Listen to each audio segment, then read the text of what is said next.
সাধারণ আনসার যেন এটাতে ক্ষতিগ্রস্ত না হয় এবং যারা হয়তো গিয়েছে আন্দোলনে বাট অত প্রত্যক্ষভাবে জড়িত ছিল না, যেহেতু একটা একটা তাদের সাধারণ দাবি হিসেবে তারা গেছে, ওদেরকে আমরা শনাক্ত করেছি। শনাক্ত করে আমরা প্রায় 4669 জনকে আমরা আবার সাধারণ ক্ষমার আওতায় তাদেরকে আমাদের নর্মাল কার্যক্রমে অন্তর্ভুক্ত করেছি। বাট আপনারা জেনে থাকবেন যে এই ব্যাপারে যারাই অন্তর্ভুক্ত হচ্ছে বা যারাই ফ্রিজিং হচ্ছে বা ব্লক হচ্ছে, তাদের আমাদের যে নিয়োগ বিধিমালা আছে সেটা সংস্কার প্রয়োজন, আমাদের যে আইন যেটা আছে সেটা সংস্কার প্রয়োজন। যেহেতু এই সরকারের অন্তর্বর্তীকালীন সরকারের একটা এজেন্ডা হচ্ছে সকল বাহিনী, সকল ক্ষেত্রে, সকল প্রতিষ্ঠানে আপনার সংস্কার করা।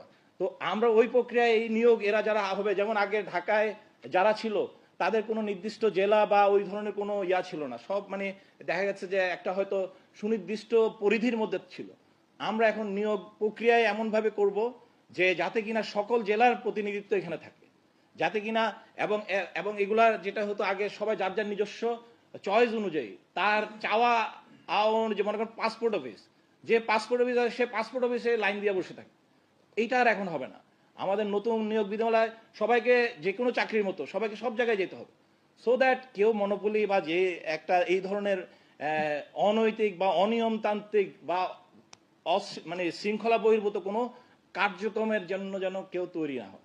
তো সেটা বিবেচনায় রেখে আমাদের দেখা গেছে বর্তমানে অ্যারাউন্ড 8611 জন এখনো পর্যন্ত আমরা ব্লক করে রেখেছি, যারা আসলে এই ডিউটির মধ্যে নাই। এরা পুরোপুরি এই ডিউটির বাইরে, কারণ এর মধ্যে যারা খুব কঠিনভাবে মানে খুবই শৃঙ্খলা বিরোধী এবং আক্রমণাত্মক আগ্রাসী মনোভাব কার্যক্রম করেছিল, তাদেরকে আইনের প্রক্রিয়ার মধ্যে আছে। আপনারা জানেন যে আমরা ইতিমধ্যে আমাদের অ্যারাউন্ড কতজন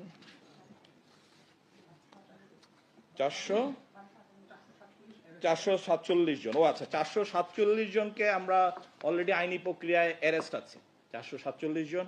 এবং এটা 11টা মামলা হয়েছে এবং এর মধ্যে আপনারা জানেন যে যারা আছে তারা বর্তমান প্রেক্ষাপটে, এই যে বর্তমান চলমান দেশের সার্বিক নিরাপত্তা স্থিতিশীলতা প্রেক্ষাপটে এরা ওখানে আছে। তো এদের আইনি প্রক্রিয়া চলছে, আইন যেভাবে আইনের গতিতে চলে, আমাদের নির্দিষ্ট আইন আছে, সেই প্রক্রিয়ার মাধ্যমে এটা ওদের বিরুদ্ধে বিভাগীয় ব্যবস্থা নেওয়া হবে।